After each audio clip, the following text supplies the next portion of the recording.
Gay refers not just to something you are, but also to something you do, which means that you don't have to be homosexual in order to do it. Gayness is a mode of perception, an attitude, an ethos. In short, it is a practice.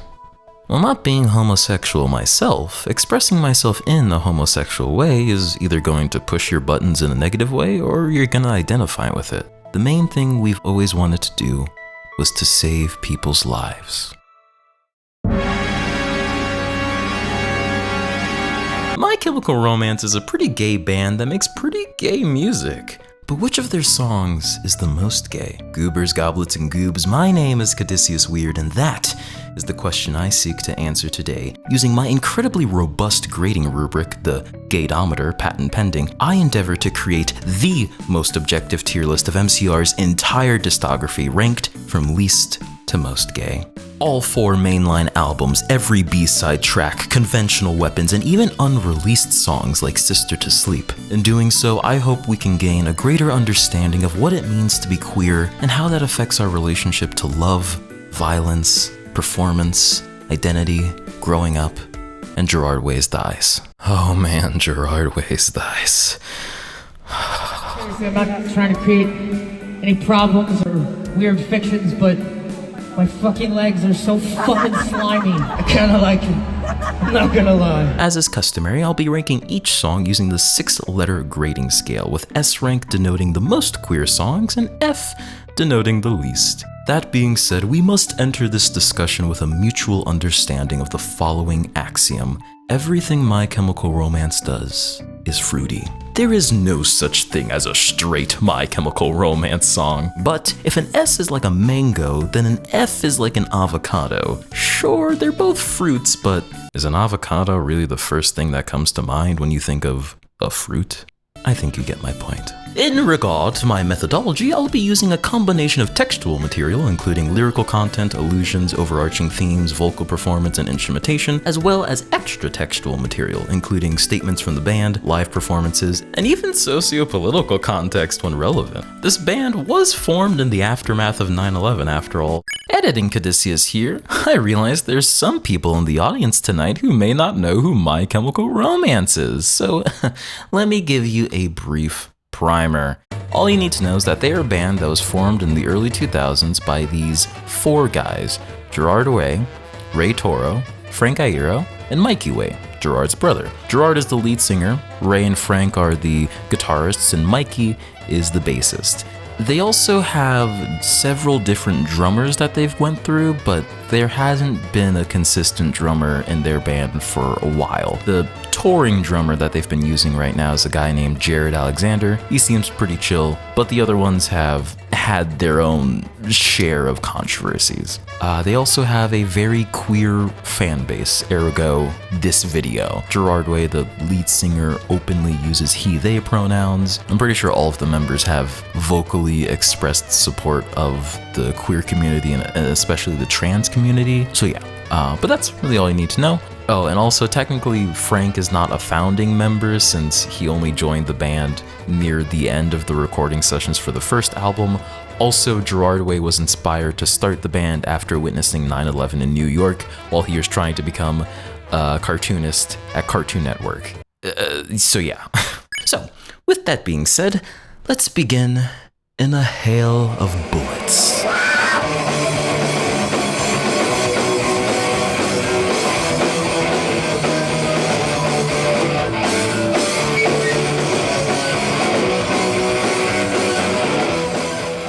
The story of I Brought You My Bullets, You Brought Me Your Love centers around 2 characters collectively known as the Demolition Lovers. They possibly met in a hospital, fell in love, possibly escaped the hospital, and almost definitely died in a gunfight. After dying, the male lover is told by Satan, yes, that Satan, that he can be reunited with his love if he collects the souls of 1,000 evil men. And that storyline is continued in the next album. I described this album so ambiguously because My Chem's storytelling is not exactly coherent, especially on this first record. Ultimately, looking at any of these songs literally is a disservice. These stories are polysemous, and as such, I don't seek to assign one definitive interpretation to any of these songs. What I do seek is to analyze how much a song lends itself to a queer reading, or more simply, to quantify how much raw queer material there is in any given song. So, without any further preamble, the songs. Bullets opens on an unexpectedly soft note with a short, reverb-drenched cover of an old Spanish guitar piece. Its placement in the album is likely a reference to George Romero's Dawn of the Dead, in which a version of the song appears near the end of the movie.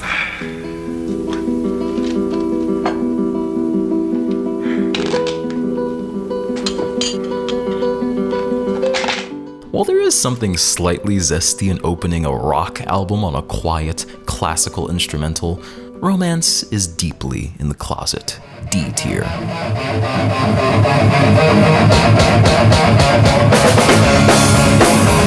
The first proper track of the album, Honey This Mirror, is superficially about substance abuse and a volatile relationship, both of which are pretty prominent themes on the album. The singer oscillates between wanting to reconcile with their lover and wanting to cut them out of their life. The song could be seen as an allegory, with the narrator not talking to a literal lover, but the concept of addiction. Say no to drugs. Literally. The music video is a truncated retelling of the movie Audition, a film about a widower looking for a new wife by hosting several auditions, eventually falling for a girl named Asami, who turns out to be crazy. On one hand, the song functions as a breakup song about some guy's shitty ex, with Gerard even saying it was explicitly written about one of Mikey's exes. It was the last song we wrote, I think, before recording the record. Honestly, I had run out of stuff to talk about. So I asked everybody, anybody else have a story they could talk about? Turns out Mikey did. Mikey goes, write this about an ex-girlfriend. So I did. For his ex-girlfriend or your ex-girlfriend? Well, for Mikey's ex. I wrote it for Mikey. It's for Mikey. But he's also said, This song is about sucking dick for cocaine. clearly it's doing more than one may initially assume. Although a male perspective is assumed because Gerard is a male singer, the song could be read as being from a female perspective. The line, "and the beauty that I'm faking," the music video's emphasis on the female character, the intensity of the performance evoking the violence of the woman in the video despite her stoicism, and just the sheer sassiness of the title evokes a rage that feels feminine in nature despite being projected through a very masculine presentation. As will become apparent throughout this discussion, androgyny, effeminacy, and presenting in a homosexual way are all very prominent aspects of Gerard's writing that give a lot of MCR's songs a vaguely queer energy. For its nuanced gender bending and Gerard's dick-sucking comment, I place Honey This Mirror in B tier.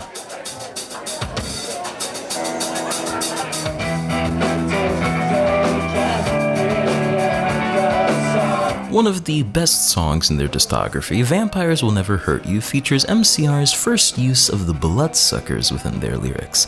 Vampires are inherently queer-coded monsters, with so much about their existence working easily as an allegory for the queer experience. The act of transforming into something scorned by society, the need to hide fundamental aspects of yourself, this immense fear of who you are, the confluence of sexuality and violence, it is all so queer and so deeply relevant to MCR.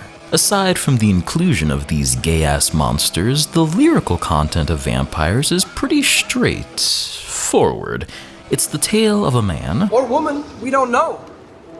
For sure. fighting desperately against his transformation into a vampire, asking his lover over and over again if she's willing to spike him in the heart to end his life. Ultimately, the narrator seems willing to endure their fate as long as they can protect their loved one from the people coming after them. The The song is notably vague about who exactly is trying to kill the narrator, which is a prominent aspect of the Demolition Lovers story that makes them more universally relatable and sympathetic, despite their numerous crimes. Through no fault of their own, they are being hunted by seemingly the entire world. Something fundamental about them is transgressive. Their existence is wrong, and I constantly worry that someone will point that out, that I don't belong.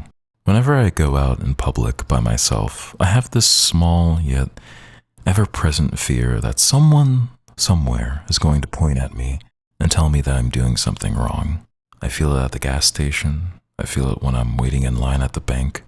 I feel it when I go to work and try to walk to my desk cubicle as quickly as possible without making eye contact with another human being.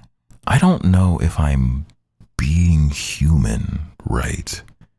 And I just have this feeling that someone who does is going to tell me that I'm breathing wrong, standing wrong, existing wrong. I don't know why, when, or how this fear came to be. All I know is that I grew up with the understanding that I was living in a world that did not have space for me, and that if I didn't fight to earn my spot, someone from on high would snuff me out. Vampires gets an A. Hey, if swimming lessons are so great, why don't they offer drowning lessons? Oh my god!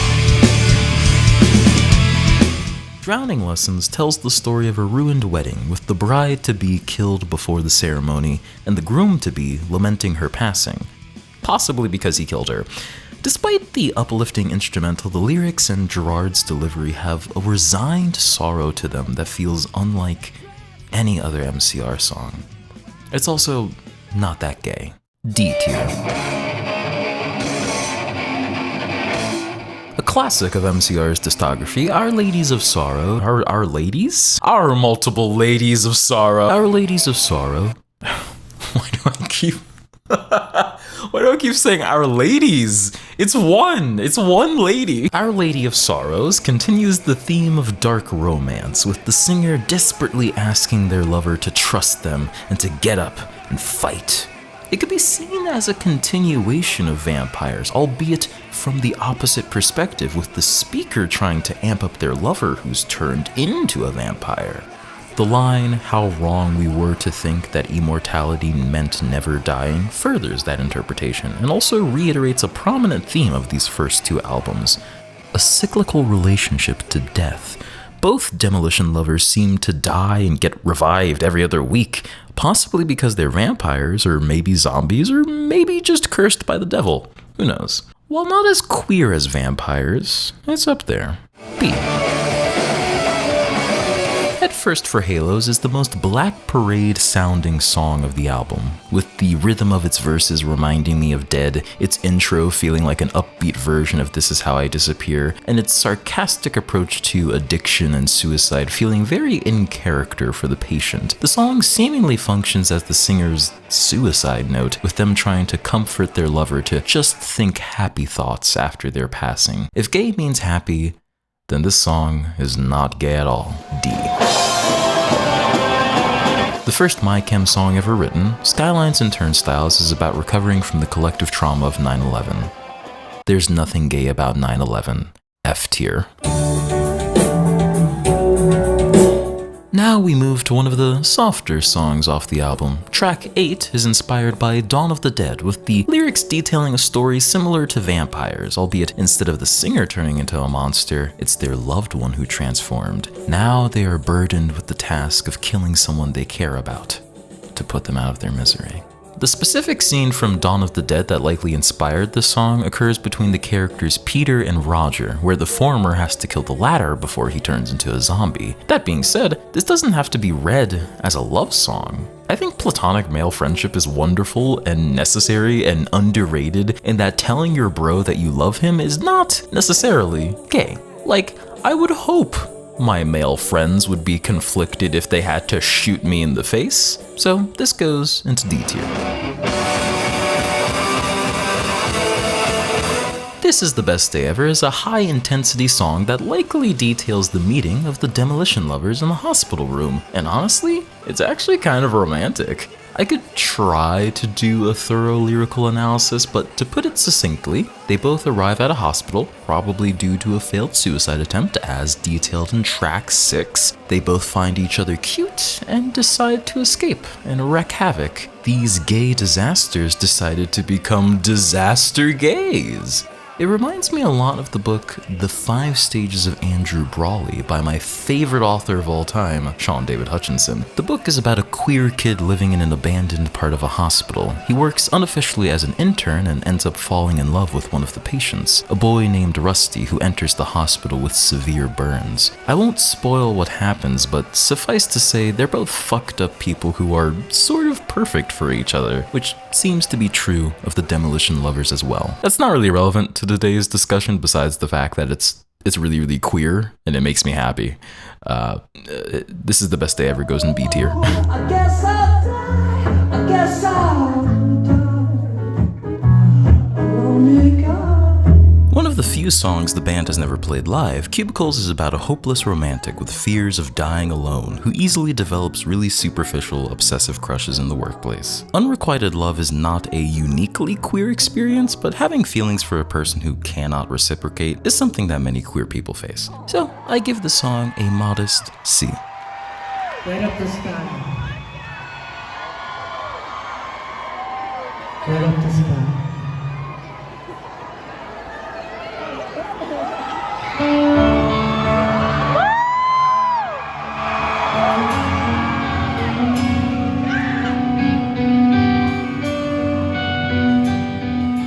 Demolition Lovers is a song about a pair of star-crossed, blood-stained lovers that brings together the album's loose concept into one explosive finish. It builds on the story of Best Day, the violent romance of vampires, Monroeville.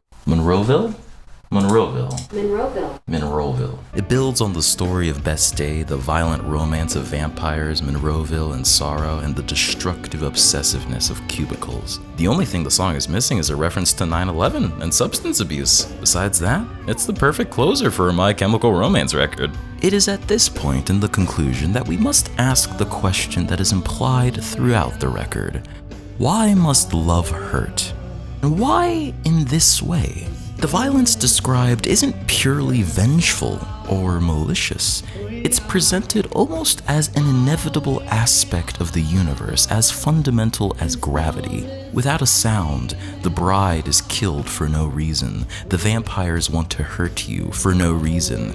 Laceration gravity, a pull towards violence. If the Demolition Lovers are read as an examination of one singular person split in twain, this question becomes a question about self-love, about whether we can accept the monstrosity of ourselves. And I think that's a very powerful question to ask that pertains to substance abuse and mental health, but also, of course, to being queer.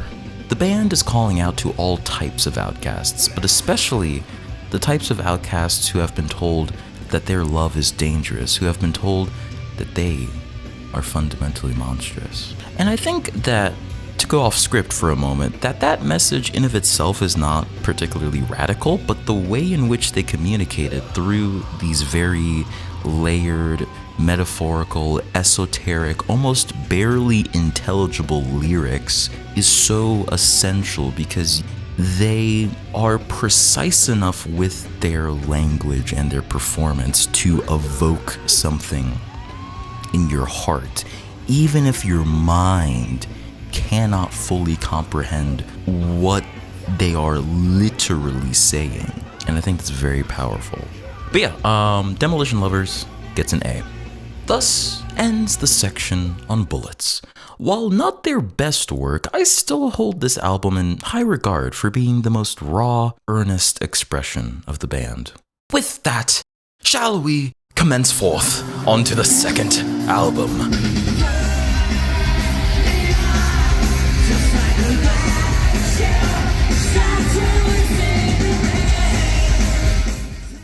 Three Cheers for Sweet Revenge follows on the story of the so-called Demolition Lovers featured in Bullets, with it nominally detailing the male lover's journey to collect 1,000 souls. Like Bullets, there are several detours along the way, many of which are very, very homoerotic. So, Without further ado, let's begin as most stories do, long ago.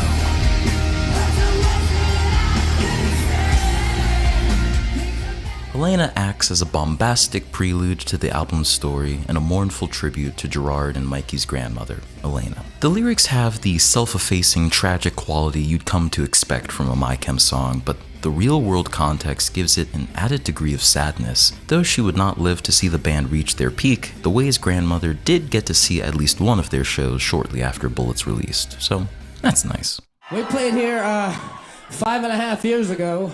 It was a fucking awesome show. It was actually the only show, it was the only time me and Mikey's grandma ever got to see us play. My mom is here, my grandma's here, my uncle is here! This song highlights a fun, if occasionally annoying, characteristic of Gerard's writing: inconsistent narrators. The song begins in the second person, referring to someone else grieving the loss of a loved one. Then, in the chorus, it switches to the first person, the distance in the writing narrowing as we hear directly from the grieving party. Yet I don't think this song is trying to be about a particular character, it's setting the tone for this story, which is all about death and guilt and enduring despite it all. As with romance, I give Helena a light D, because it's theatrical.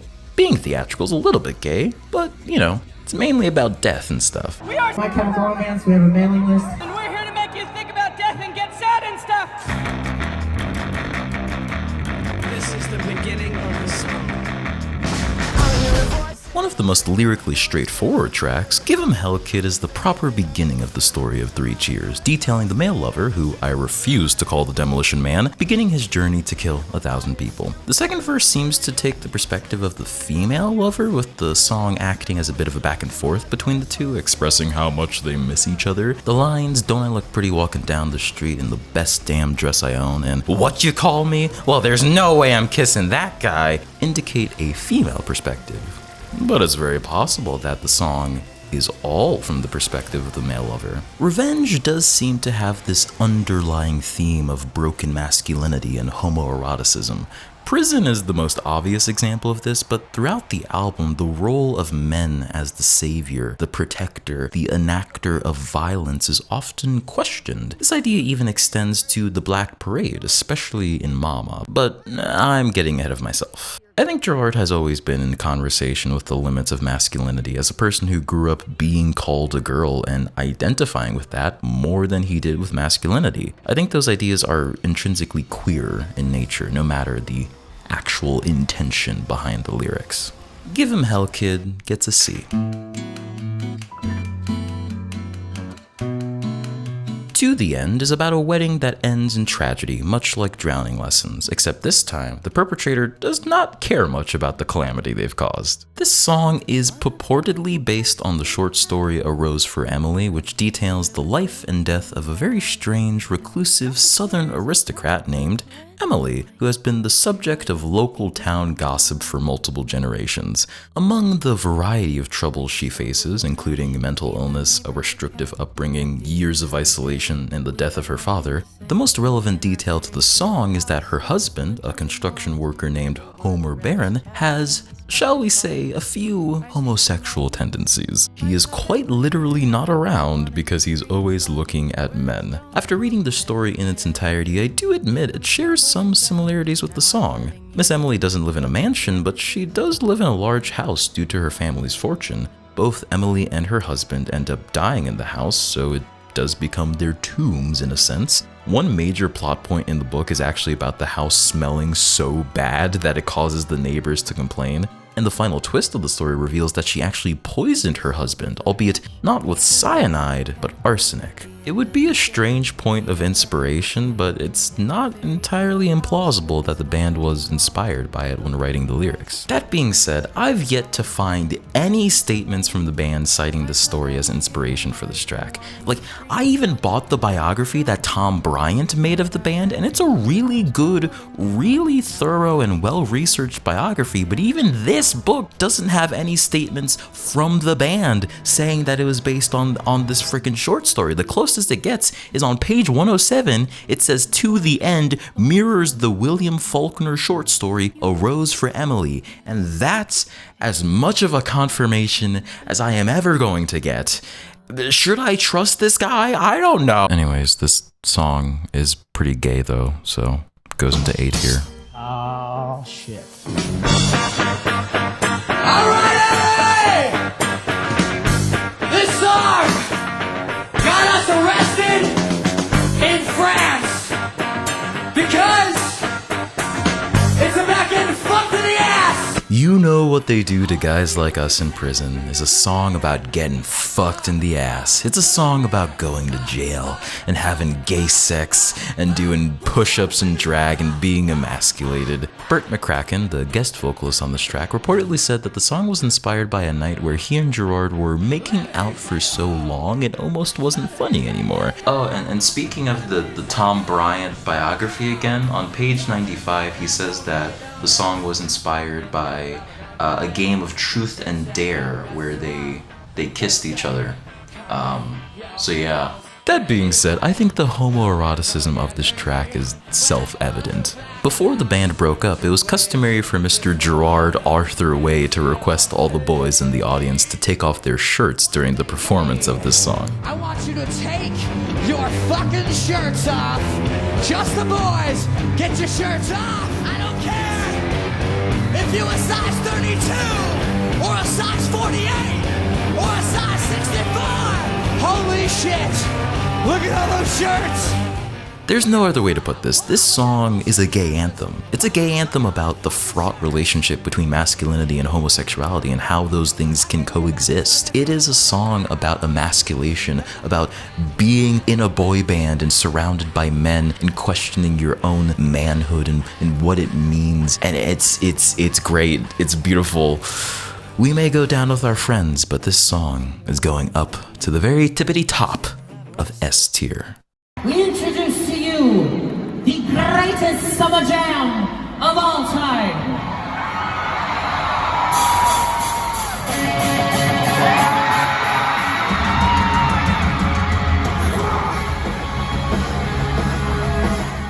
It's the song featuring much beloved character Illy McMillan. If you do not get that reference, please watch this short. MCR was truly ahead of their time for making a music video in 2004 no less, starring a trans woman.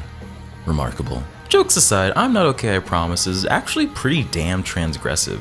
Mainly because of its music video, which is way more queer than I remember it being. Lyrically and sonically, it's a very straightforward song. Much like Teenagers on the Black Parade, this song is detached from the broader narrative of Three Cheers. It's not about murder or death or revenge. It's about high school angst, about bullying and shitty boyfriends. It is direct to the point of absurdism, to quote fellow video essayist Skyish, and it's a large part of why it was so popular and remains one of their most enduring songs. In the music video, the band members are all depicted as students in a prep school. Well, all except Bob. Sorry, Bob. And it shows them getting bullied, failing tests, being weird, and eventually getting into a fight with a rival crochet group, because apparently those exist. It features a homoerotic scene in a locker room, Frank kissing Gerard, but not kissing a girl who was about to kiss him, and Frank playing a guitar with the word pansy on it. The pansy guitar is a prominent feature of the MCR canon, with Frank still using a version of it on the Black Parade tour they're currently doing right now. I think this was a song that a lot of kids needed at the time because it's saying something that is and was so hard to admit. It's really hard to say how you feel when saying how you feel could mean the end of your life in some sense, the end of stability, the end of what you used to have. It's a very dangerous thing, being honest. This song goes in S. That's right, folks. A gay double feature. Will we get a triple? No!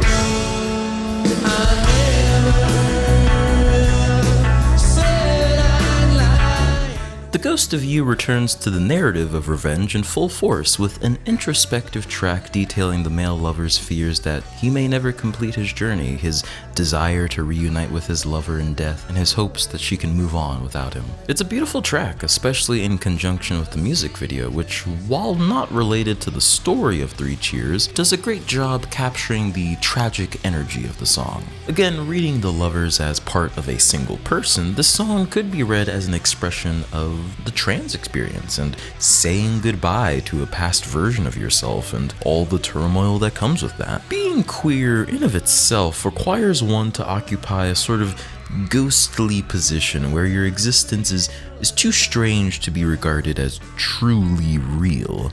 To be queer is to have a strange relationship with marriage, childhood, work, and even, as some have posited, time. To grow up queer is to grow up without the vocabulary to describe my own experience. I struggled for a long time as a kid figuring out who I was.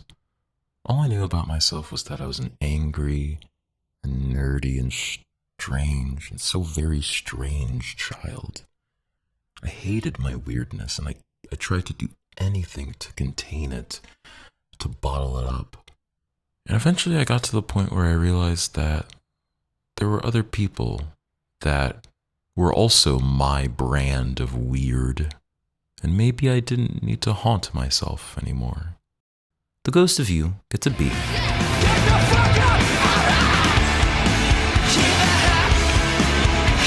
Jet Set Life weaves in the themes of addiction present in Bullets along with the more focused narrative of revenge. The song could be read as a continuation of The Ghost of You, with the male lover drowning himself in all kinds of drugs out of sorrow and hatred, with the only thing pushing him forward being his desire to reunite with his love. Like in Honey This Mirror, the woman mentioned in this song could either refer to a lover or to the personification of drugs. Say no to drugs, kids. Literally. Pretty familiar territory here. C tier.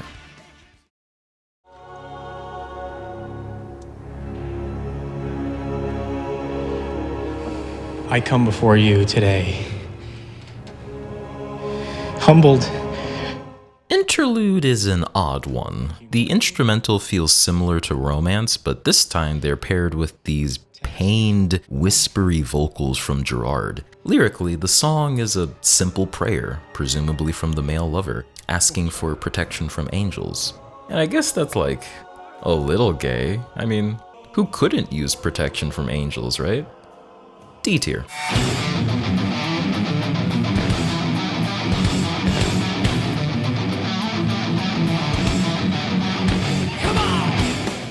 Thank You for the Venom is another track that seems to take a bit of a detour from the story of the album to offer an emphatic anthem of resilience. It continues the religious themes of the previous track, highlighting the difficulty of the narrator to find, quote, a reason to believe. It also continues the self-destruction of Jet Set Life, with the chorus repeating the line, So give me all your poison and give me all your pills. This is also one of the earliest and most direct examples of the band commenting on their public perception. They repeatedly tried to distance themselves from the emo label and all the baggage that came with that, but this record, ironically, would be the one that really cemented them in the scene culture. The idea of the band using their lyrics to talk about being in a band will become much more prevalent throughout their discography. I think the aggressive resistance of this song was best conveyed in the band's infamous 2006 Reading performance, where the crowd pelted them with bottles throughout much of the performance.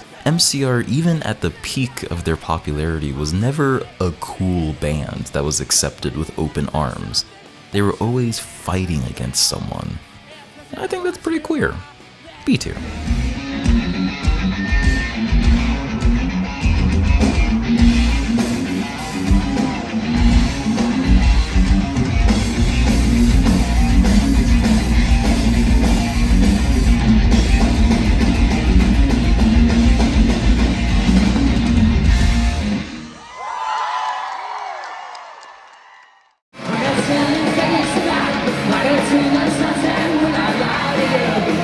This gay cowboy song derives its title from a Clint Eastwood film of the same name.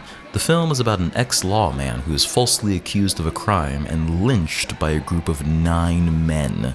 Somehow, this movie is PG-13. Miraculously, he survives being rescued by a US Marshal who wants to ensure that true justice is done. After being imprisoned in truly awful conditions, the actual criminal is caught and Clint Eastwood is exonerated. The judge who frees him also offers him a position as a marshal in the territory so that he may find the men who hung him and get his revenge, legally. Begrudgingly, Clint Eastwood accepts and embarks on his journey. I think the movie's actually pretty entertaining, and it's on YouTube right now for free with ads, so I recommend it. The song doesn't really parallel the film directly, beyond the superficial cowboy illusions. What it's more interested in is dissecting the way in which we narrativize reality. The song is a story being told to someone else. It starts with a fade to black, which marks the end of the film, yet the song has only just begun. There is a failed attempt there to cut the story short, to make one's life into an easy-to-digest story, one that is told from a narrow, sexist perspective. There's a female character mentioned in the song, the Black Mariah, who apparently has nothing to say, but only because the angels just cut out her tongue to silence her. It's an interesting choice, the way women in this album are talked about. They are often seen as villainous, like in Jet Set Life, or as delicate and pure, like in The Ghost of You.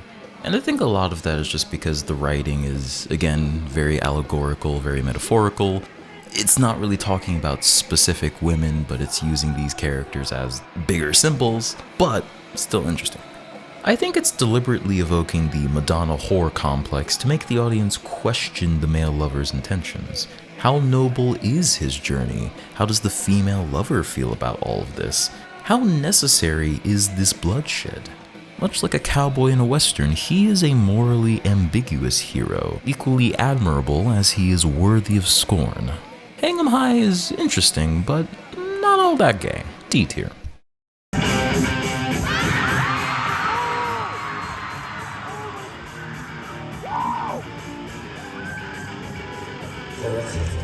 As we near the end of the album, the narrator reflects on their journey while speaking to an ambiguous you who seems to variably refer to their lover and someone else they've been really hurt by. Possibly the devil. Of course, it's possible that these are referring to the same figure. Nevertheless, this is the most vengeful song off the record, with the male lover clearly pointing his aggression towards a singular person that he is dead set on killing. The most bewildering part of this song is its title, which seems completely unrelated to the track itself. Fashion, beauty, and makeup are all recurring motifs in MCR's lyrics though, all treated as tools to shield or conceal oneself.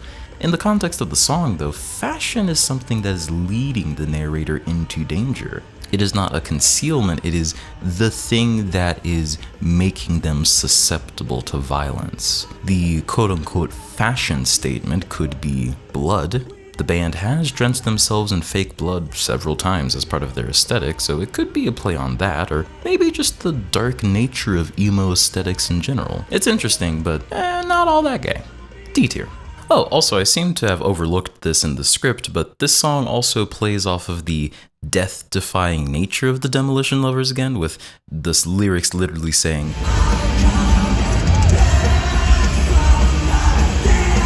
again, there seems to be a thematic through line of death and rebirth, a cyclical cycle of revenge and violence and romance. So, do with that what you will.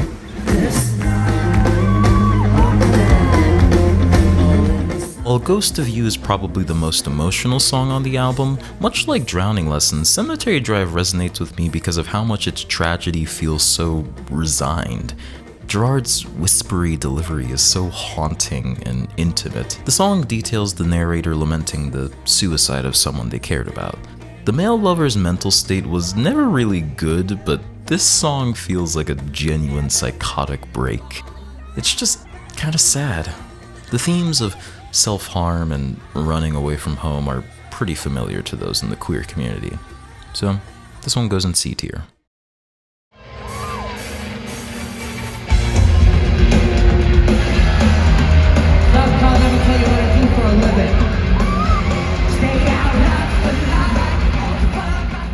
The story of revenge ends on an unexpectedly tragic note, with the devil revealing that the 1,000th evil man the lover must kill is himself. The beginning of the song sees the narrator prepare to reunite with his lover, only for them to realize that they've been duped and to cry out in desperation.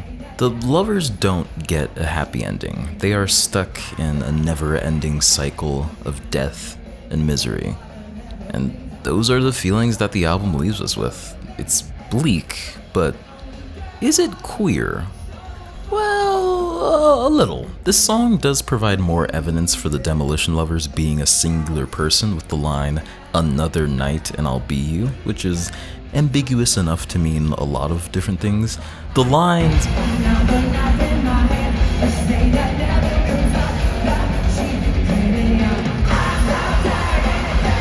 are also so sassy and feminine both in content and delivery that I have to give the song some extra points for that. It's probably the best lyric in their entire discography. Low B tier.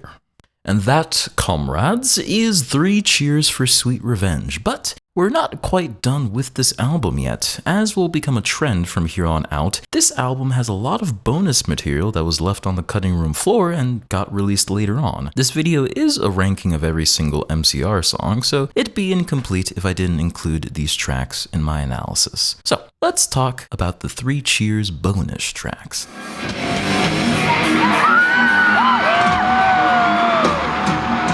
Released as a part of the documentary film/live album Life on the Murder Scene, Bury Me in Black is kind of the 14th track of Revenge. Sonically, it sounds like an alternative version of Venom that similarly leans more into heavy metal, giving Gerard a chance to show off his impressive screaming abilities. I read this song as being directed towards the devil, with the male lover expressing anger at being betrayed and potentially seeking revenge against him. I also just find the idea of calling the devil on the cell phone really funny. There are 2 interesting lines in the song, the first being "just give us war-worn lipstick," and the second being "shot lip gloss through my veins." MCR's lyrics frequently bring up the idea of using makeup or other feminine modes of expression as a way of concealing yourself. Like in Honey This Mirror, there's a line about beauty that the narrator is faking that lets them live their life. It's something that they put on as a form of protection, which feels like it echoes like Butler's theory of gender being performative, and specifically in like a feminine context, but it's also sort of applicable to the way in which men perform masculinity as well, so it's doing something kind of interesting there. The idea of shooting something into your veins also of course echoes drug use, which could also be seen as a way of concealing one's pain. There's this recurring motif of these outward layers of femininity being these protective shields that slowly degrade over time. Bury Me in Black feels like a very introspective track, and it's very easy to interpret the use of the word "you" throughout the song as being directed towards the self, which is very much in line with the lyricism of 3 Cheers. I like this track. Another! B tier. We hold in our hearts the sword and the faith. An obscure but much loved track, Desert Song is another scrapped song from Life on the Murder Scene that, according to Gerard Way, should have been the last song on Revenge. Sonically, it feels like this track foreshadowed the direction that Black Parade would go, with the acoustic guitar and intimate production feeling akin to Cancer rather than anything else on Revenge. Lyrically, it fits the vibe of Conventional Weapons, which was, in many ways, a meditation on the band itself, much like this song. I give the song a D.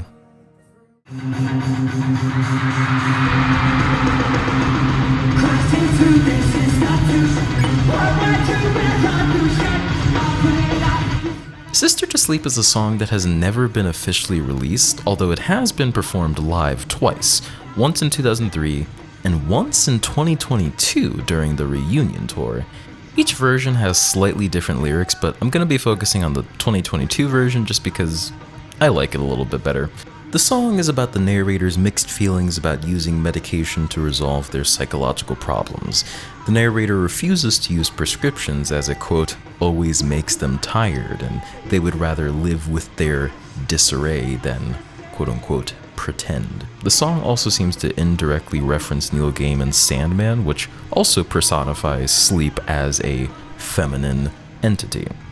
Thematically, the song is way more about mental health than it is about anything specifically queer, so I'm gonna place it at the bottom of D tier. And that concludes all the B-side material made during the Revenge era. Now it's time to strip away the red tie and collared shirts and don the black and white attire of the Black Parade. But before I do that though, I feel the need to admit something. This video is stupid. I mean, ranking every MCR song by how gay it is like ranking bodies of water by how wet they are. To quantify a characteristic which is so essential to the identity of a thing is an impossible task that only a fool would embark on. However, much like the question, is water wet, I think it's important to ask, is MCR actually gay? If we presuppose the answer to be yes, as we all have, then the logical follow-up question is, how are they gay? And why does this matter?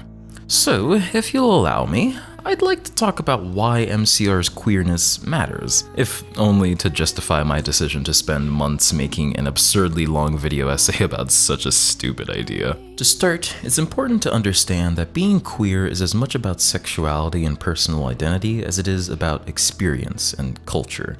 David Halperin, who I quoted at the beginning of the video, wrote that being queer involves having a dissident way of feeling and relating to the world. Being queer, according to Halperin, is defined so much by relating to the wrong things and upsetting perceived norms. One of the simplest and most fundamental acts of queer rebellion is finding gay subtext in nominally heterosexual art. That may sound silly, and I admit it can go too far, case in point, the Thomas Jefferson Miku binder, but in its less tone-deaf iterations, queer headcanons are a way of reminding people that queerness is everywhere. To borrow once more from David Halperin, when queers appropriate non-gay cultural forms and bring out the queerness they find in them, they escape from their personal queerness into a larger, universal, non-stigmatizing queerness. In other words, there is a queer Spider-Verse that connects every single queer person. I say this to highlight that MCR in my mind is a queer band because of their choice in iconography, their recurring themes of deviancy and sexuality and alienation that pop up in their lyrics. All of that is inherently queer, and it is irrespective of the members' actual sexualities. Their queerness cannot be reduced to who they have or have not fucked, and I think that people often get distracted by that, which I understand. Gerard Way's thighs are sexy, I get it. You're gonna write fanfiction about that, that's okay. Fanfiction is a uniquely queer and feminine thing because queer and feminine desire is treated as less important than the desire of straight men. You know, something patriarchy, something comp het, queer theory, feminist theory. Check the sources if you want to do some more research on this, it's really interesting. Straight men don't really need fantasy because their desires have already been depicted vividly throughout culture. Fiction and escapism are powerful tools for conceptualizing queer identity, and I think that's another reason why MCR, through their emphasis on theatricality and story and exaggeration, has connected so much with queer people. And I mean, of course, I have to talk about the stage gay. I actually didn't put this in the script, but for those in the audience that don't know what stage gay is, it's basically when you pretend to act gay on stage. It's pretty self-explanatory. As controversial as it was, their stage gay was, to its core, about making sure that queer people knew that they were included, and also to make sure that homophobes knew that they were excluded. The idea of these effeminate but still presumably straight rock dudes openly engaging in queer behavior while preserving their straightness, or at least maintaining a level of ambiguity regarding labels, is pretty revolutionary. It is a statement for open male affection, for queer identity, but also for ambiguity, which is equally as important. I think the reason why theatricality, or theater in general, is such an intrinsically gay thing is because it has historically been one of the most effective avenues for expressing queer reality through subtext and gesture. Forms of censorship like the Hays Code and the Comics Code explicitly limited queer expression, but there was, and still is, an implicit suppression of anything that leans queer. But theater, with its excess and camp and exaggeration, leaves so much room for subtext and allegory. I grew up in the 2010s where there was a lot of progress being made in queer representation, and that sort of made me think that good representation has to be explicit and in your face. Yet I think there's just as much, if not more, power in not saying the quiet part out loud, because so many queer people don't have the vocabulary to describe their experience, or simply don't want to be reduced to a label. I know I don't. Gerard has been very open with his experiences with gender identity, but he's not formally labeled himself. I think that's powerful. And I think that's why we make art and how art is able to connect with us. Art, through its abstract expression, speaks to an ineffable, esoteric part of the human experience that we may not even be consciously aware of. When art reflects the multiplicity of the human experience, I really think that's when it's at its peak. And I think that's why MCR works for so many people. They express that which is queer without needing to say the words. And more importantly, they're not just talking about queer issues. They're talking about issues that affect people dealing with addiction, people dealing with low self-esteem, people dealing with self-harm and suicidal ideation. It is their ability to relate to a universal sense of alienation, of otherness, of fighting against control that has always been their strength. And the album I'm about to talk about maybe shows that the best out of anything they've created. 1, 2, 3!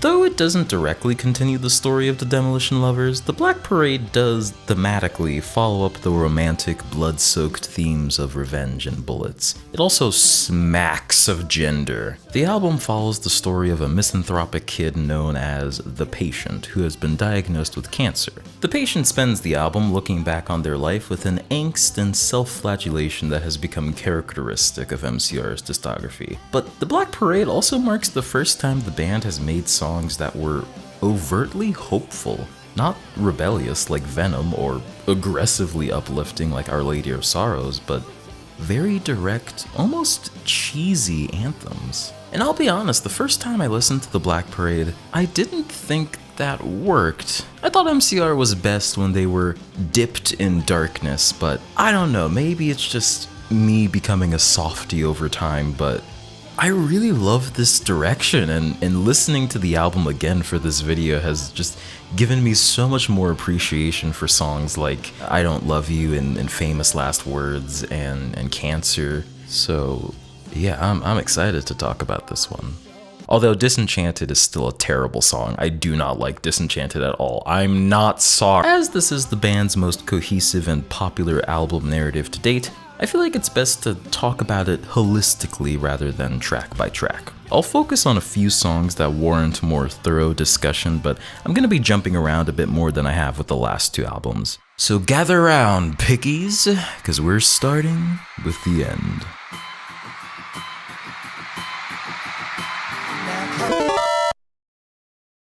The album opens with an even more theatrical and narrative overture than Helena. The band's influences are apparent almost to a fault on The Black Parade, with the end being essentially a mashup of 5 Years by David Bowie and In the Flesh by Pink Floyd. Oh, sorry, I actually misspoke there. It's not In the Flesh, but it's In the Flesh? Sonically, the album borrows a lot from Queen, particularly the artsy eclecticism of A Night in the Opera and A Day at the Races, but thematically, the album as a whole is very inspired by Cabaret. The Black Parade is the story of a man who, much like Sally Bowles, gleefully descends into self-destructive, self-indulgent, and just generally self-obsessed performance. Disenchanted leans most into the performative aspect in its lyrics, with the patient referencing watching his life on a screen, hearing the roar of the crowd, and his life being a sad song. The patient is looking back on their life through a filmic lens, and I think they're deliberately trying to be a caricature of themselves, especially in a song like Blood. They want to pretend that they don't care, that they're not deserving of sympathy, and that they welcome death with open arms, but there's several moments in the album where they break character and can't help but be honest about how they're feeling. I mention this not only because it's interesting and worthy of its own discussion, but because it's intertwined with the deeply queer and specifically trans themes of Le Black Parade. The end, like Honey This Mirror, has a line about artificial beauty, wipe off that makeup, as well as lines about self-reflection and dissatisfaction with who you are. These lines make sense in the context of a guy who's guilty about all the shitty things he's done in his life, but the use of the word makeup, the choice to write, throw on the black dress rather than, say, a black suit, the idea of waking up and noticing that you're someone you're not and being unhappy with that, the random reference to performing a resignation in drag, all leave room for a very trans interpretation of the patient's story. In this context, is drag another facade, or is it the authentic self? Does the patient know the difference? Is Disenchanted, and to a lesser extent Famous Last Words, an examination of this facade they've constructed for themselves? I don't know, but there's a lot of textual evidence in support of a trans reading of this album. So, The End, Dead, and Disenchanted all get an A.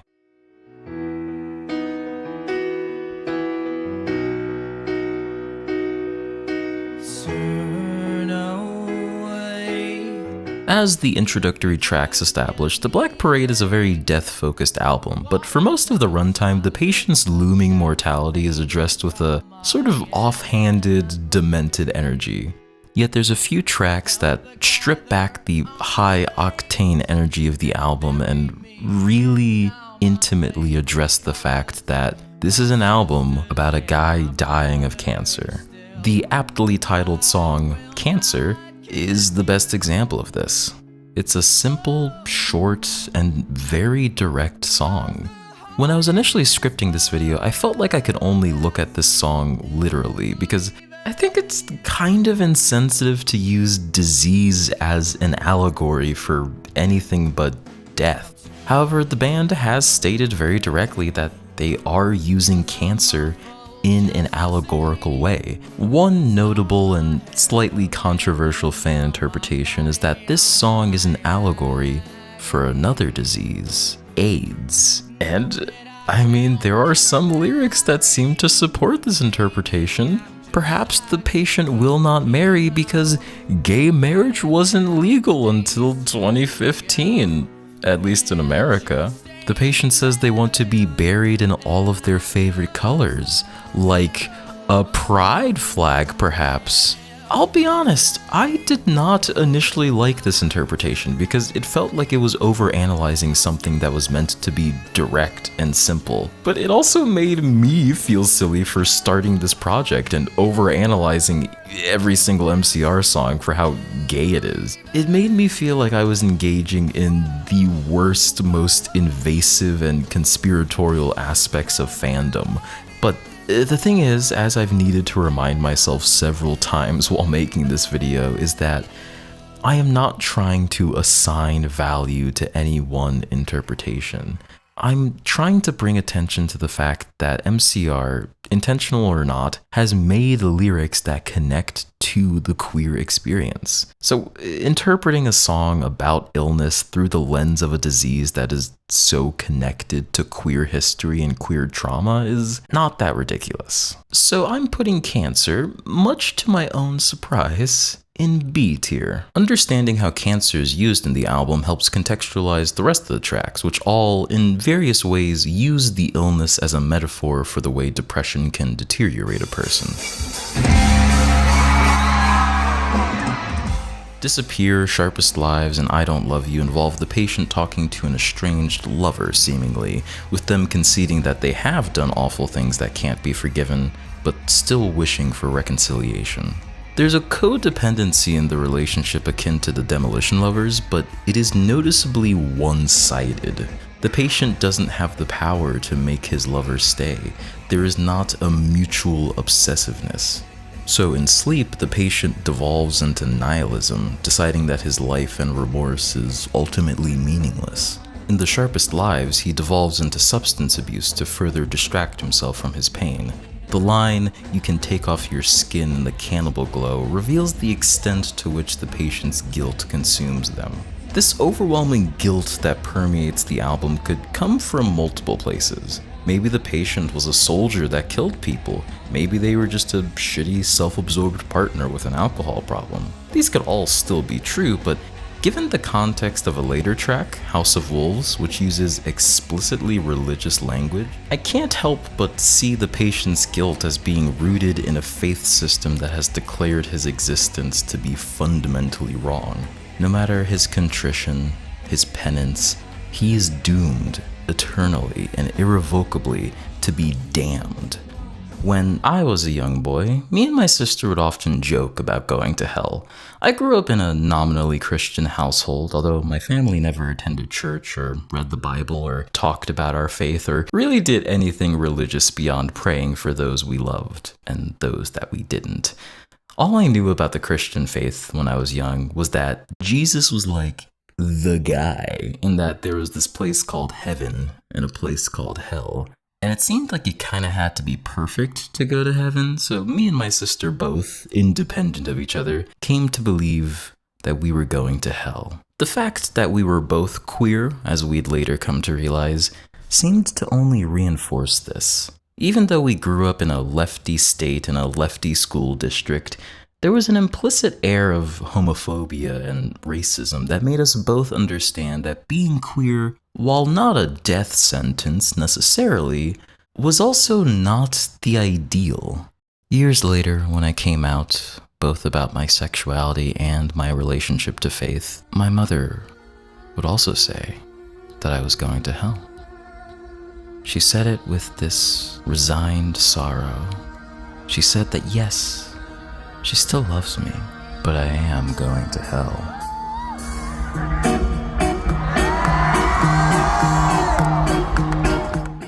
Mama is about a soldier writing to his mother during a war, possibly World War I. He laments that he is going to hell for his actions, a sentiment that his mother seems to share.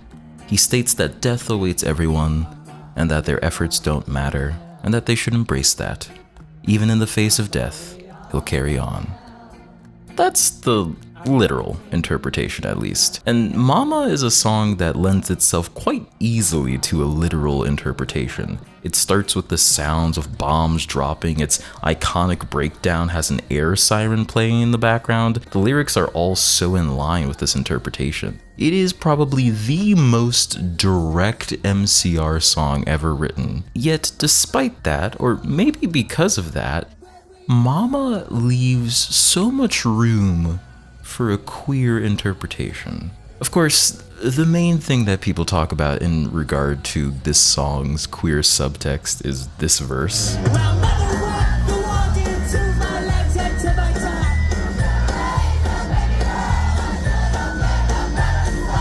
And I mean, yeah, I don't feel like I need to say that much more.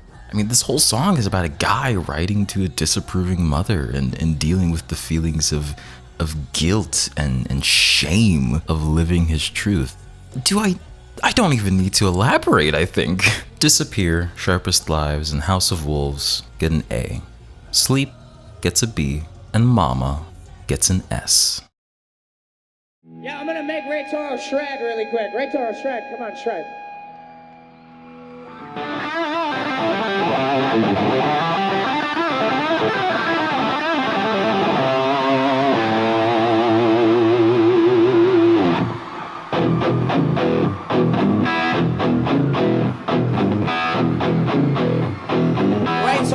Teenagers is the first MCR song I ever remember listening to. It's a prototypical rebellion song, one that'll never escape the halls of school campuses like Joan Jett's Bad Reputation or Nirvana's Smells Like Teen Spirit. I was a bit too young to feel MCR's cultural impact directly, I mean, I was only 2 when the album came out after all.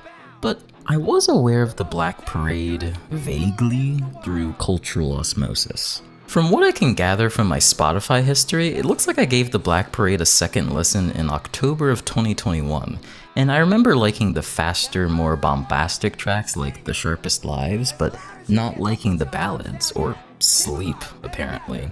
Murmurs of a reunion may have reached me at this time, but my current obsession with the band, which led to me starting this project, began after their Nashville show in 2022, the Cheerleader Show.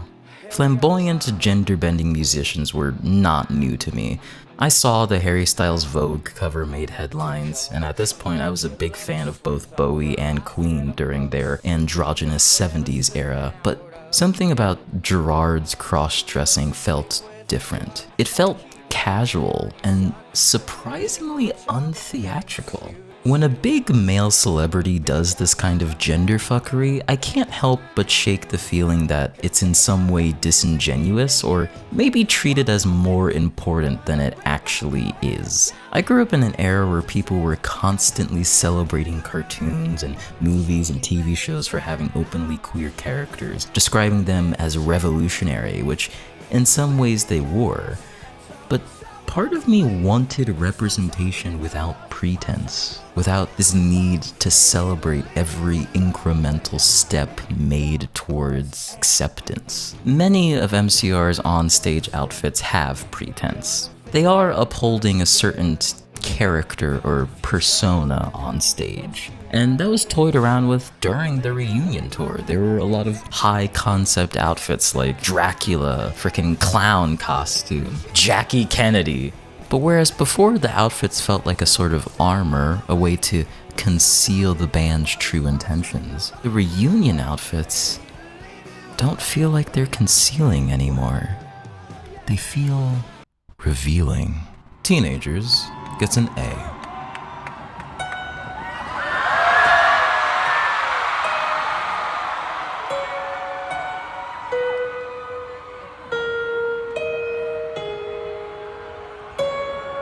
When I was Welcome to the Black Parade and Famous Last Words are 2 of MCR's greatest anthems. Their choruses have an almost unbearable earnestness and hope that could come across as cheesy or ill-fitting, but I think it really does work in the context of the album. They're inversions of Cabaret's conclusion, which shows how willful ignorance allowed the rise of fascism. Whereas in the Black Parade, this is rejected. The parade is a confrontation with reality. It is, by its very nature, still a performance, but one that does not conceal.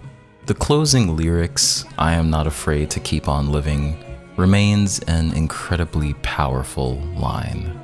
After an album of doubt and self-hate, this simple act of self-acceptance is really meaningful to a lot of people, especially queer people. S.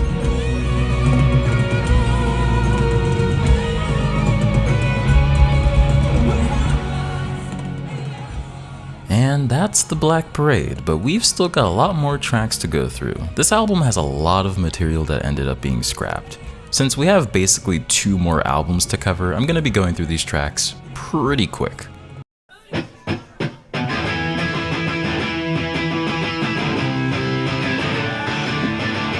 This song was performed during the Black Parade is Dead setlist in New Jersey. Judging from Gerard's statements, the band planned to release a studio version at some point, but never did for whatever reason. It's a pretty uplifting tune with a really infectious chorus. I give it a B, because I like queer joy.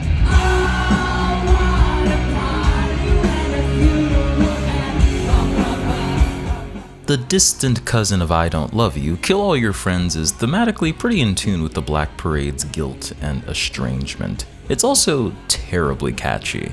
C tier. I agree with Gerard, I think this one should have ended up on the album.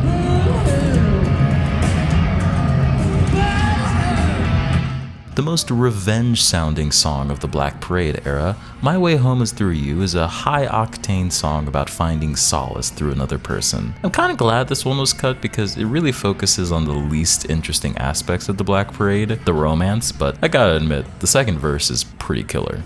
Low C.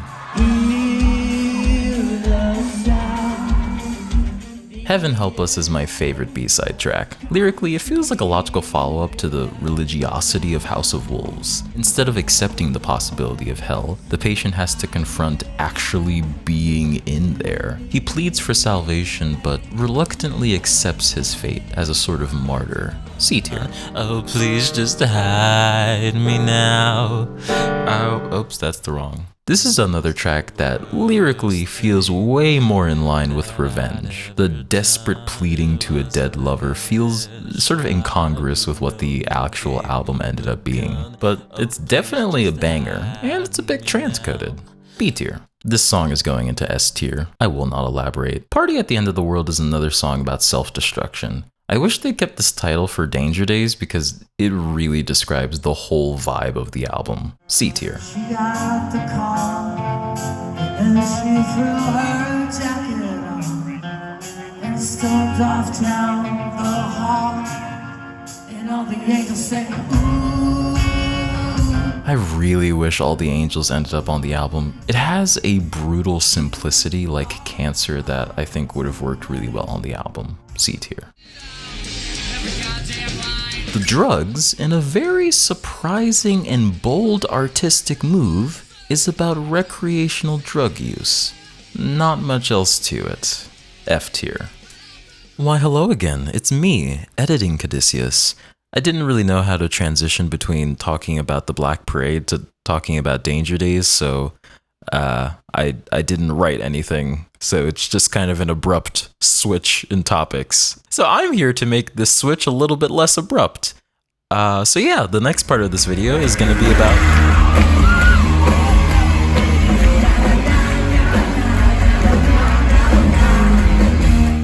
Danger Days follows the rise and fall of the eponymous Killjoys, a ragtag group of revolutionaries fighting against the antagonistic Better Living Industries. Even though this is the only album to date that's been fleshed out in comics, Danger Days, unlike the band's prior efforts, makes no effort to tell a grand narrative. The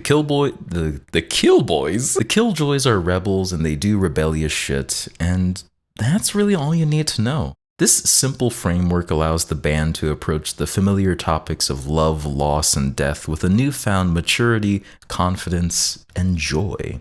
If the Black Parade was mostly darkness that had pockets of light here and there, Danger Days is bathed in light, with the only darkness being the shadows cast by the brightness. Sonically and lyrically, this album is incredibly upbeat without sacrificing the earnestness and honesty that was present in their darkest material. For this reason, Danger Days is my favorite MCR album conceptually and thematically, although Revenge is probably my favorite to listen to. To me, Danger Days has the most resonant theme and speaks most directly to the queer experience in an honest yet really refreshingly uplifting way. I love that the album isn't about a person or even a group of people, but a setting. It really uncomplicates everything. There's no need for the album to tell a cohesive story. Each song gets to be its own thing that is contributing to the wider sort of tone of this album, and it's really cool. Oh, and we're 69 minutes into the recording.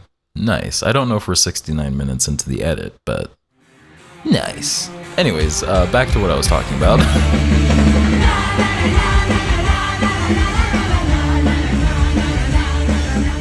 Look Alive Sunshine and Na Na Na communicate the mission statement of Danger Days perfectly. The former establishes the setting and Na Na Na builds on that setting, acting as a tongue-in-cheek endorsement of superficiality. The singer talks about keeping someone's love in a box like a commodity, selling drugs even though he doesn't need to, and living fast and loose. The bridge subverts this, highlighting how terrible all of that is and how important it is to fight against the oppressive government. The Killjoys are violent, death-seeking rebels, much like the Patient and the Demolition Lovers, but they're not driven by self-hatred or pseudo-metaphorical disease. They're driven by really simple and admirable principles. Simply put, they're superheroes. One of the lines in Planetary is literally, "This planet is ours to defend." It's a really cliched superhero line, but I feel like it perfectly communicates what type of characters the Killjoys are. They're activists. And that feels very queer in nature. I mean, the first Pride was a riot after all. These first 2 tracks get a combined B tier. We were at Mate's Studios in Los Angeles, so we're all doing like pre-production together, and like basically we're just writing songs and fucking around. Like Frank, he plays this riff, he just goes da da da da da da.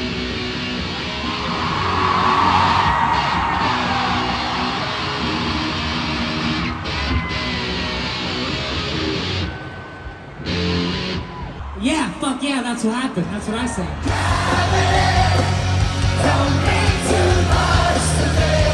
Bulletproof Heart really highlights what I love about the writing on Danger Days. It takes the familiar themes of runaway outlaws, romance, and violence that has defined their discography and recontextualizes it in a really sweet way. The narrator of this track is doomed to die, like the narrator of Vampires, but they're unafraid. The song lacks the usual hesitancy and angst you'd come to expect. They're not afraid to keep on living, however brief that may be. The lesson that the patient needed a whole album to learn is treated as a given, and I really like that inversion. Also, the song has a fun little switch up where in the first pre-chorus, Gerard sings, "Johnny, can you come back home?" But in the second pre-chorus, he says, "Jenny, can you come back home?" We love it when people support their partner's transition. Another B tier. Sing is a pretty weak song and an ineffective anthem, partly because the rest of the album conveys the same message this one does, but with more nuance or energy. I gotta admit though, the bridge is pretty killer.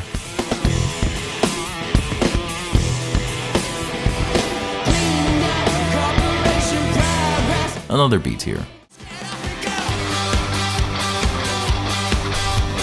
This song really should have been called Party at the End of the World. It's the most danceable MCR song, and it's about fighting against the end of the world. It just works. I love that in this universe, one of the most fundamental acts of rebellion is having fun.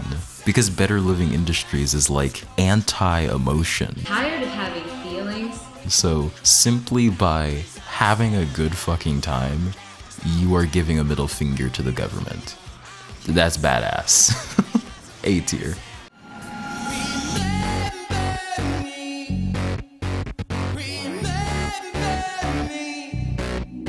One of the first really vulnerable tracks on the album, The Only Hope for Me Is You, is lyrically a spiritual successor to Skylines and Turnstiles. Both songs discuss how people can recover from cataclysmic events, with The Only Hope for Me Is You broadening that discussion not only to 9/11, but to nuclear war, and possibly even climate change, which feels like a minor theme of the album. Much like in The Black Parade, the singer wants their memory to carry on through other people, which is an enduring theme throughout the album. Regardless of how many individual freedom fighters may die, the movement will always carry on afterwards. I think that's a really powerful message, the idea that we could be fighting for something that is so much bigger than ourselves. Pretty cool. C tier. We catch up with Dr. D in track 7 to learn that 2 of the Killjoys have died. We jump immediately into Party Poison, which feels like a high-energy eulogy for the fallen Killjoys. Thematically, it's the opposite of Planetary, highlighting that there's more to rebellion than just dancing. The ending, which seems to be the sound of a missile being fired, implies that Party Poison launched some kind of assault against Better Living Industries. This one gets a C tier.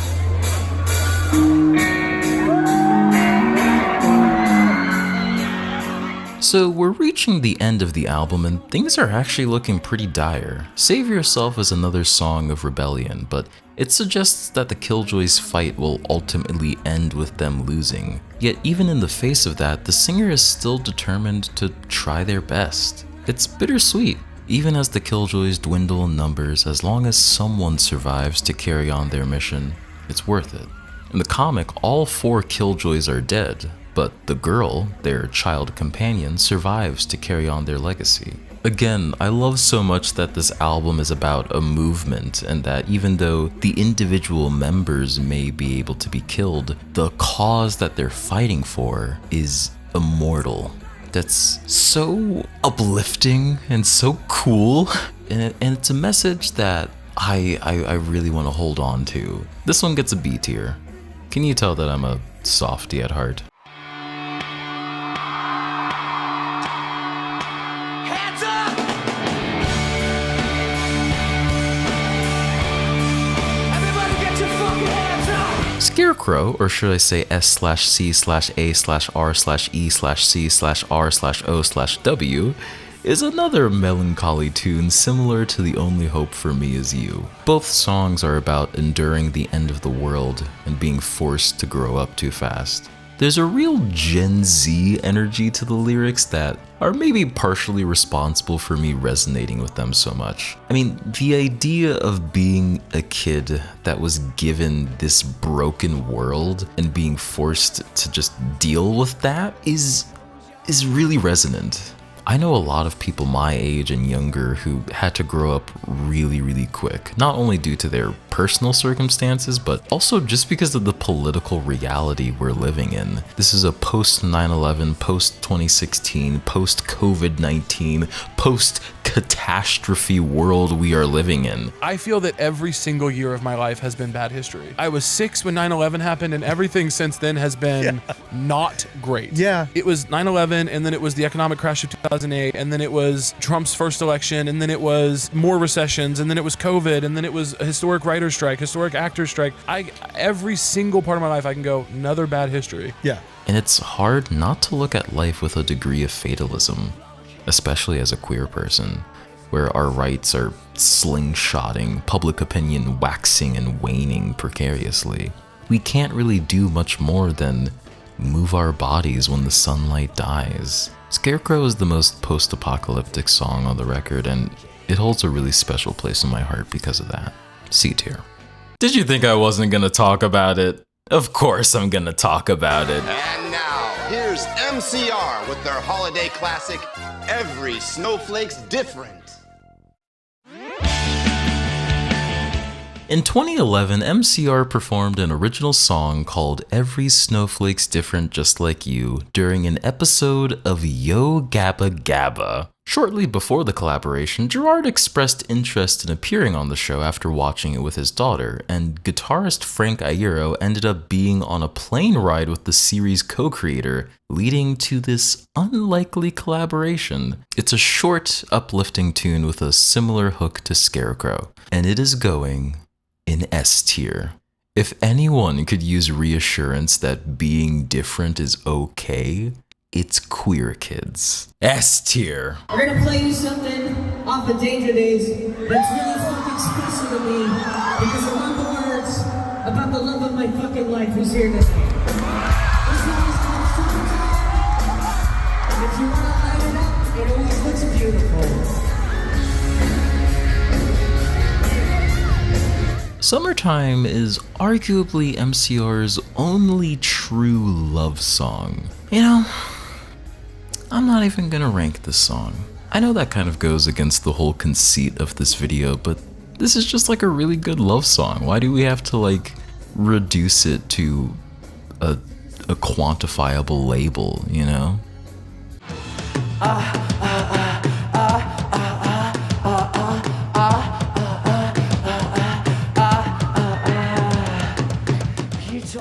This song is queer as fuck.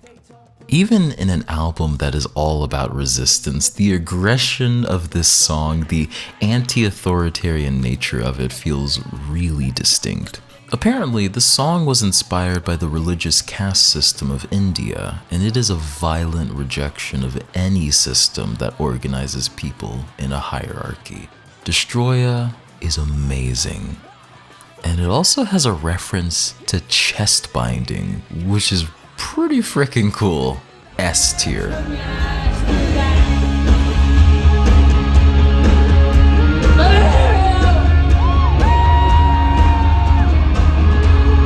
the face of extermination, say fuck you!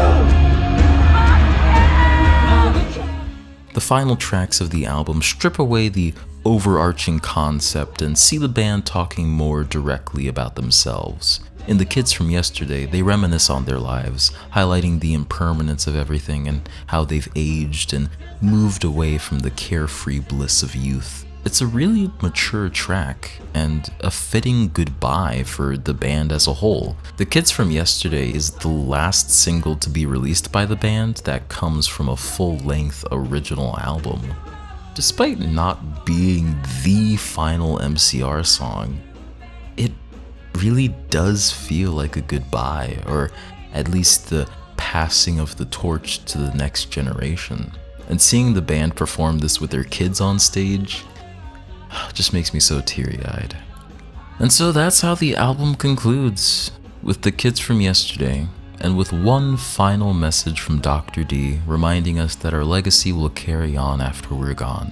And so his transmission ends, and we are left with the sounds of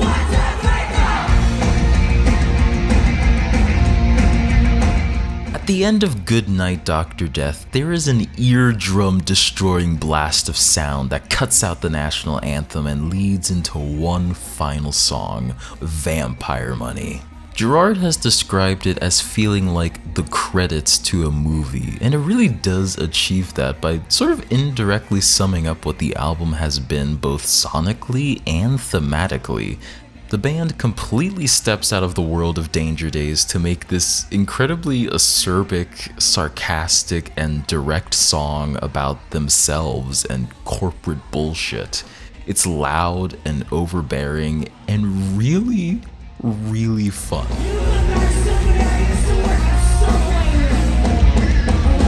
I mean, the first verse starts with the line, 3, 2, 1, we came to fuck. I mean, come on, man. Vampire Money and The Kids from Yesterday get an A. Danger Days surprisingly only has 2 bonus tracks. The first song is called We Don't Need Another Song About California, which is pretty similar lyrically to Vampire Money. It's alright if a little one note about its corporate America shtick. D tier. 0% sounds like Green Day and mindless self-indulgence had a baby. It's the most non-MCR sounding MCR song I've ever heard. Lyrically, it has the themes of rebellion prominent in Danger Days, but with the sense of violence and misanthropy that feels very revenge era. It kind of makes sense that this song was orphaned. It just really feels out of place. C tier. Alright, so before we get into conventional weapons, we've got a very tiny EP to talk about. Released concurrently with Danger Days, the Mad Gear and Missile Kit is a short 3-track EP that leans very heavily into pop punk.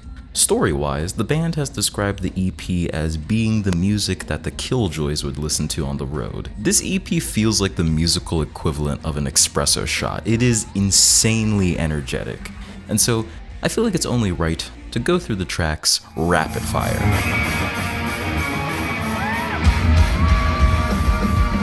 FTWWW, or Fuck the Whole Wide World, is about lesbian robots, A tier. Masked as a Ravencroft is about flirting with old men, C tier.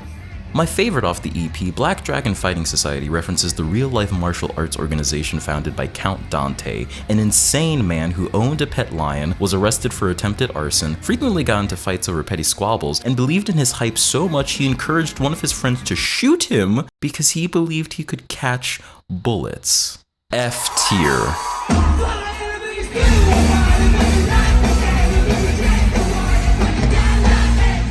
Recorded in the 4-year gap between the Black Parade and Danger Days, Conventional Weapons was the band's initial attempt at a 4th album, with them trying to eschew the theatrics and overarching stories of their other records to make a straightforward rock album. This is an approach that Gerard would also take on his solo album Hesitant Alien, but at the time, the band struggled to find a clear vision for Conventional Weapons, which left them ultimately dissatisfied with the final product.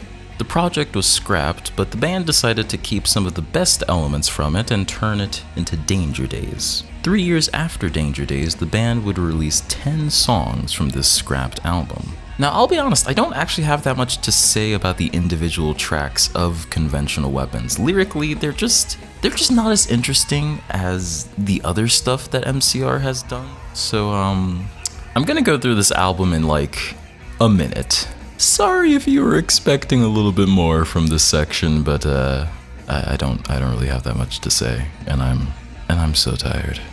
I'm so tired.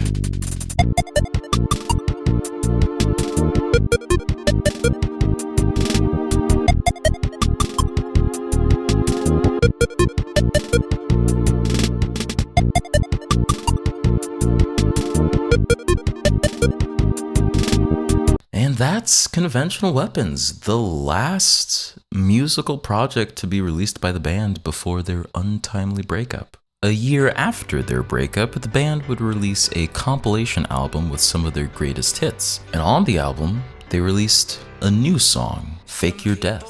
Gerard Way has remarked that the song is kind of a eulogy for the band, commemorating what they've been able to do on an album that celebrates their best music. Rating this track feels kind of impossible. Like Avengers Endgame, this is a track that is built on a massive legacy.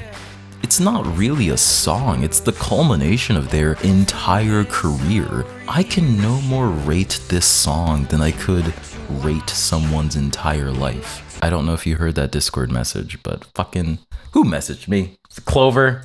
Man, this is what I get for not recording with headphones on. Anyways, Fake Your Death gets a C tier. It's not that gay. Although Fake Your Death was their last publicly released song of the 2010s, it's not the last song the band wrote before their breakup. After the lukewarm reception Danger Days got, the band began working on a darker concept album, more akin to the Black Parade. That My Chem record that didn't get made, it was really, not only was it really dark, I had begun, it was supposed to be like a whole stage production. It's going to be this storyline about a support group of parents who are dealing with the loss of their children. Whoa. So they make up this story about the children all being missing in the woods and fighting this witch. And that was what it was about. Did you have a name for it? Yeah, it was called The Paper Kingdom. According to some leaks, the band got decently far into the album's production, but for one reason or another, it ended up getting scrapped, and the band went on hiatus. Recently, on the currently ongoing Black Parade tour, the band revealed a previously unheard track from this album called War Beneath the Rain. Since we don't have the confirmed lyrics or a studio version yet, I'm gonna hold off on factoring it in my analysis, but I at least wanted to mention it because I knew someone in the comments would if I didn't. Another song that was unveiled during the tour is We Have Reached the End of Our Journey, Friends. We are finally going to be talking about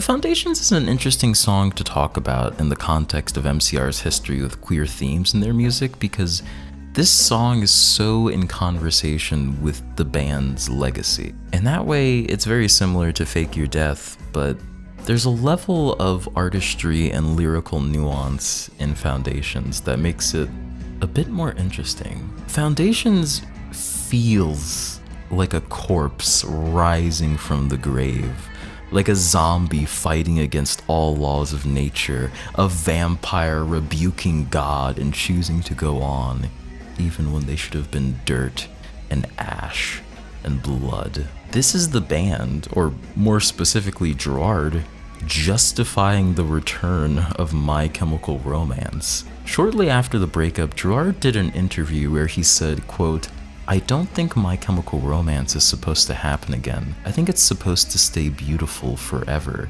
It's supposed to die young in a car wreck." From the beginning, the band placed immense amount of pressure on themselves to be good and to help people and to use their position of authority, to spread a good message. And I think that becomes really taxing. And I think the fear was that a reunion would somehow undermine what they had managed to achieve in those couple of years they were active. I think they realized that it's not their responsibility necessarily to save your life. I don't think they're in the business of saving lives anymore. But they are still in the business of spreading hope and joy. And I think that's what the reunion has been about. They figured that there was still work to be done, and they cannot rest just yet. Foundations goes in A tier. And that, goobers, goblets, and goobs, is every single My Chemical Romance song to date, ranked by how gay it is. What a journey, man! I really didn't think this video was gonna be so long when I started, but holy crap. But it's over, it's done, we're finished. You know, but speaking of the runtime, why is there still so much time left in the video? I mean, like, my credits can be long, but not that long. I mean, we're done, right?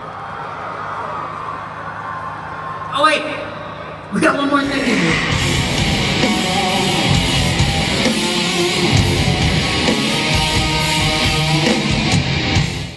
While touring for Danger Days, the band would play a small instrumental track unofficially known as Noise Jam between songs. During the reunion tour, they played a song that's seemingly built off of Noise Jam and has become known as Everybody Hates the Eagles. What's really interesting about this song is how much it evolved during the tour. The lyrics were constantly changing, and even the instrumental was slightly refined over time. Part of the fun is that the story of the song is told in the way that it changes. The early versions of the song involved Gerard talking about taking it easy and wanting to be set on fire. Then it shifted into being about a group of people, a group of friends awaiting your arrival. Then, by the end of the North American leg of the tour, the theme of the song was solidified. This was a song about a widow who apparently has a lot of legs.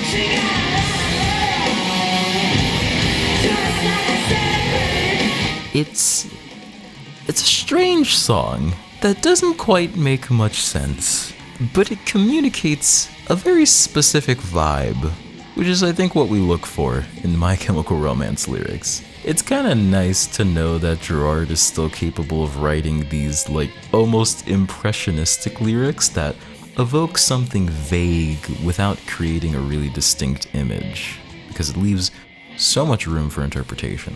I can't really talk about this song without talking about her. So, during the initial reunion tour, Gerard wore a lot of stage outfits, which is pretty typical of MCR. What was really fun is that there were no repeat outfits. Every single show got something unique, for the most part. There were 2 costumes that were worn multiple times. The first was the incredibly memorable cheerleader outfit, and the second was the secretary, as the fan base would come to know her, although a more accurate title is probably the widow. Gerard performed as the widow in 9 consecutive shows. The outfit remained pretty consistent throughout each show, with minor tweaks in skirt length, but what did change over time was the state of the widow. For the first few shows, pretty normal.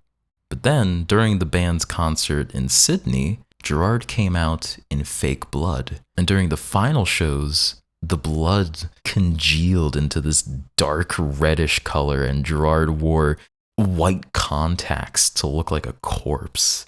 It's disturbing, it is so thematically resonant with their prior work, and it's also so queer for Gerard to embody a female archetype in this way, and also to include the incredibly queer sentence, "I'm her kind of girl, and she's my kind of boy." The whole tour was just, it just smacks of gender, and there's really no other way to put it. So despite not even being officially recorded or given a proper name, Everybody Hates the Eagles takes the title of MCR's most queer song, by my estimation. And that is it. That is the definitive list of every single MCR song ranked from most to least gay. The least queer MCR song is Skylines and Turnstiles. The most queer is Everybody Hates the Eagles. If you've made it to the end of this video, you are a statistical anomaly. Most viewers have dropped out, so thank you so much. This project took everything out of me, but I hope I was able to distill at least somewhat why this band is so special and why it means so much to so many people in and out of the queer community. I want to thank some people who made making this video just a little bit easier. I want to start by first thanking Q Angstix on Tumblr for being, as I've said before, the seminal queer MCR scholar. Their writing has provided so much insight and context that has proven invaluable during the production of this video. This video would not be possible without the incredibly diligent efforts of Q, so huge thank yous. The MCR Film Club Discord is a wonderful congregation of nerds, queers, and weirdos that were also invaluable to my research. While I didn't directly interact with anyone in the server while I was researching, I learned a lot just by lurking around the chats and learning about people's opinions. I basically did the digital equivalent of eavesdropping, but thank you guys for letting me eavesdrop and be a creep. Yeah. The MCR Archive is the best compendium of MCR related information on the internet right now. I've viewed so many of their assets, and their documentation of MCR history has contributed so much to my understanding of this band. They just launched their website earlier this year, and it is absolutely beautiful. I think that they're doing some great work and that you should support them monetarily and in any way that you can so that they can keep documenting MCR history, because it's pretty cool. And of course, I want to give another big thank you to you for making it all the way to the end of this video. This has been my longest, most difficult project to date.